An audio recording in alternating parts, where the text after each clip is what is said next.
मंडळी, श्रावणी शुक्रवारी घरातली आर्थिक परिस्थिती सुधारावी, सौभाग्य प्राप्ती व्हावी, माता लक्ष्मीचा आशीर्वाद मिळावा, कुलदेवतेचा आशीर्वाद मिळावा म्हणून कुंकुमार्चन केलं जातं। हेच कुंकुमार्चन नक्की कसं करावं, या कुंकुमार्चनाचा संपूर्ण विधी कसा आहे हे आजच्या व्हिडिओत आम्ही तुम्हाला करून दाखवणार आहोत। तेव्हा व्हिडिओ शेवटपर्यंत नक्की ऐका। या कुंकुमार्चन पूजेने घरातील सर्व वास्तुदोष सुद्धा नाहीसे होतात, त्याचबरोबर कुलदेवतेचा आशीर्वादही मिळतो।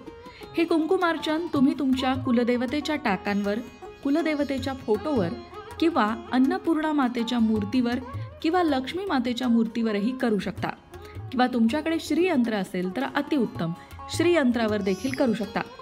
मग काय आहे या कुंकुमार्चन पूजेचा संपूर्ण विधी, त्याचबरोबर कुंकुमार्चन पूजेसाठी लागणारं साहित्य काय काय आहे हे सुद्धा व्हिडिओच्या शेवटी आम्ही तुम्हाला सांगणार आहोत।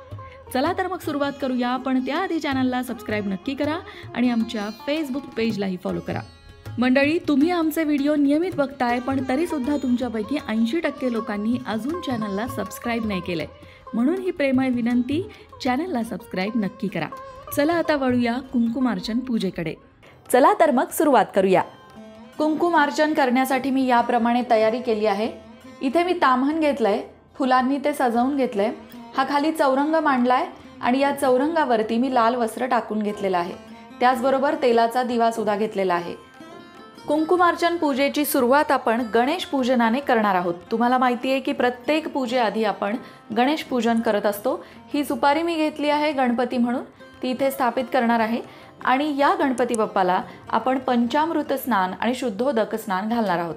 सगळ्यात आधी शुद्धोदक स्नानम समर्पयामी, त्यानंतर पंचामृत स्नानम समर्पयामी, पंचामृत स्नानम समर्पयामी, पंचामृत स्नानम समर्पयामी, त्यानंतर तीनदा शुद्धोदक स्नानम समर्पयामी।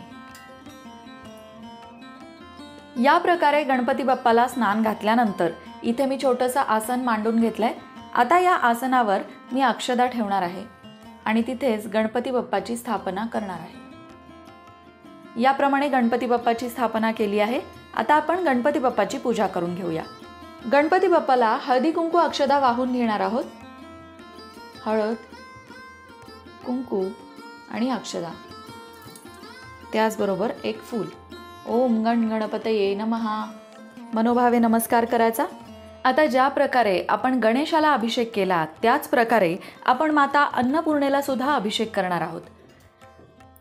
शुद्धोदक स्नानम समर्पयामी, पंचामृत स्नानम समर्पयामी, पंचामृत स्नानम समर्पयामी, पुन्हा एकदा शुद्धोदक स्नानम समर्पयामी। अन्नपूर्णेच्या मूर्तीला अभिषेक झाल्यानंतर तिला ताम्हणामध्ये स्थापित केला आहे। आता आपण अन्नपूर्णेची पूजा करणार आहोत। हळद, कुंकू आणि अक्षदा अर्पण करणार आहोत। हे सगळं करत असताना तुम्ही तुमच्या कुलदेवतेचा जप करायचा आहे, किंवा तुम्ही श्री सूक्त सुद्धा म्हणू शकता, किंवा आई जगदंबेच्या वेगवेगळ्या रूपांची नावं सुद्धा घेऊ शकता, नामस्मरण करू शकता। फूल अर्पण करायचं आहे। आता सुरुवात करायची आहे कुंकुमार्चन करायला। लक्षात घ्या, आपल्या हाताची ही जी 5 बोटं आहेत, त्यापैकी ही मधली 2 बोटं आणि अंगठा यानेच आपल्याला कुंकू चिमटीमध्ये उचलायचं आहे आणि ते देवीवर वाहायचं आहे। ही तर्जनी आणि ही करंगळी आपल्याला लावायची नाहीये, हे लक्षात ठेवा। चला सुरुवात करूया। पायापासून डोक्यापर्यंत कुंकू वाहत जायचे आणि प्रत्येक वेळी कुंकू वाहताना देवीच्या नावाचा जप करायचा आहे। सर्वमंगल मांगल्ये शिवे सर्वार्थ साधिके शरण्ये त्र्यंबके गौरी नारायणी नमोस्तुते या देवी सर्वभूतेषु मातृरूपेण संस्थिता नमस्तस्ये नमस्तस्ये नमस्तस्ये नमो नमः। कुंकुमार्चन करताना तुम्ही एक खास मंत्र सुद्धा म्हणू शकता। तो मंत्र याप्रमाणे आहे। ओम ऐं ह्रीं श्रीं क्लीं चामुंडाय विच्चे। मंत्र पुन्हा एकदा सांगते। ओम ऐं ह्रीं श्रीं क्लीं चामुंडाय विच्चे। याप्रमाणे हा मंत्र म्हणत सुद्धा तुम्ही कुंकुमार्चन करू शकता। श्री सूक्त म्हणत सुद्धा तुम्ही कुंकुमार्चन करू शकता।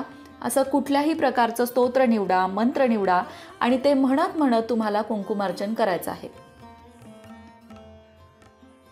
हे कुंकुमार्चन तुम्ही 108 वेळा करू शकता किंवा 1001 वेळा सुद्धा करू शकता. जशी तुमची इच्छा असेल, जशी तुमची श्रद्धा असेल, भक्ती असेल, त्याप्रमाणे हे कुंकुमार्चन तुम्हाला करायचं आहे.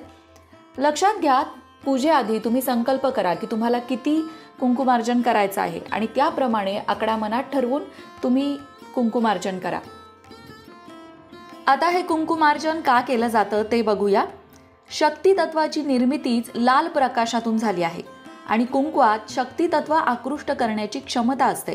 म्हणूनच जेव्हाही आपण आई जगदंबेच्या मूर्तीला किंवा श्रीयंत्राला कुंकुमार्चन करतो तेव्हा ते जागृत होतं आणि जागृत मूर्तीतील शक्ती तत्व कुंकवात येतं.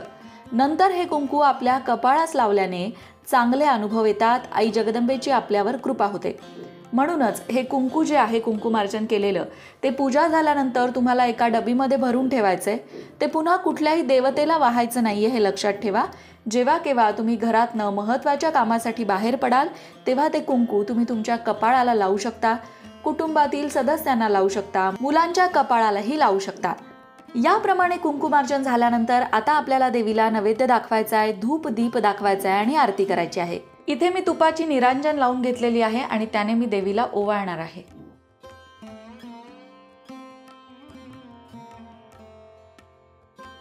त्याचप्रमाणे धूपही ओवाळणार आहे. आता नैवेद्य दाखवण्यासाठी इथे पाण्याचं मंडल करून घेणार आहे. त्यावर पंचामृत ठेवणार आहे आणि फळं ठेवणार आहे. तुमच्याकडे जी फळं उपलब्ध असतील ती तुम्ही घेऊ शकता. नैवेद्यम समर्पयामी, नैवेद्यम समर्पयामी, नैवेद्यम समर्पयामी. शेवटी डोळ्याला पाणी लावायचंय. याप्रमाणे झाली आपली कुंकुमार्चन पूजा. आता या कुंकुमार्चन पूजेसाठी जे जे साहित्य लागतं ते मी तुम्हाला दाखवते. कुंकुमार्चन करण्यासाठी मी इथे काही फुलं घेतलेली आहेत, हळदी कुंकू अक्षदा घेतलेल्या आहेत, त्याचबरोबर सुपारी घेतलेली आहे. सगळ्यात महत्त्वाचं अन्नपूर्णेची ही मूर्ती घेतलेली आहे. कुंकुमार्चन कशावर करायचं तर तुम्ही देवातली अन्नपूर्णेची ही छोटीशी मूर्ती सुद्धा घेऊ शकता किंवा तुमच्याकडे जर कुलदेवतेचे टाक असतील तर तुम्ही टाकांवरही कुंकुमार्चन करू शकता. त्याचबरोबर श्रीयंत्र असेल तर अतिउत्तम, श्रीयंत्रावर सुद्धा तुम्ही कुंकुमार्चन करू शकता. आणि यापैकी काहीच नसेल तर तुमच्याकडे जर कुलदेवतेचा फोटो असेल तर त्या फोटोवर सुद्धा तुम्ही कुंकुमार्चन करू शकता. कुंकुमार्चन करण्यासाठी आपल्याला सगळ्यात महत्त्वाचं आहे कुंकू. त्याचबरोबर तुपाची निरांजन घेतलेली आहे, अभिषेकासाठी आणि नैवेद्यासाठी पंचामृत घेतलेलं आहे, शुद्ध पाणी घेतलेलं आहे, त्याचबरोबर उदबत्ती घेतलेली आहे. देवीच्या नैवेद्यासाठी इथे काही फळं घेतलेली आहेत. मंडळी, श्रावणातल्या कुठल्याही एका शुक्रवारी तुम्ही ही कुंकुमार्चन पूजा करू शकता. तेव्हा यंदाच्या श्रावणी शुक्रवारी ही कुंकुमार्चन पूजा करा आणि आई जगदंबेचा आशीर्वाद मिळवा. कमेंट बॉक्समध्ये आई जगदंबेचा उदो उदो लिहायला विसरू नका. अशाच प्रकारच्या माहितीपूर्ण व्हिडिओंसाठी लोकमत भक्ती चॅनलला सबस्क्राईब करा आणि बेल आयकॉनवर सुद्धा क्लिक करा, म्हणजे आमच्या नवनवीन व्हिडिओचं नोटिफिकेशन तुम्हाला मिळत राहील. तसंच योग्य आध्यात्मिक मार्गदर्शनासाठी लोकमत भक्तीच्या फेसबुक पेजला फॉलो करायला विसरू नका.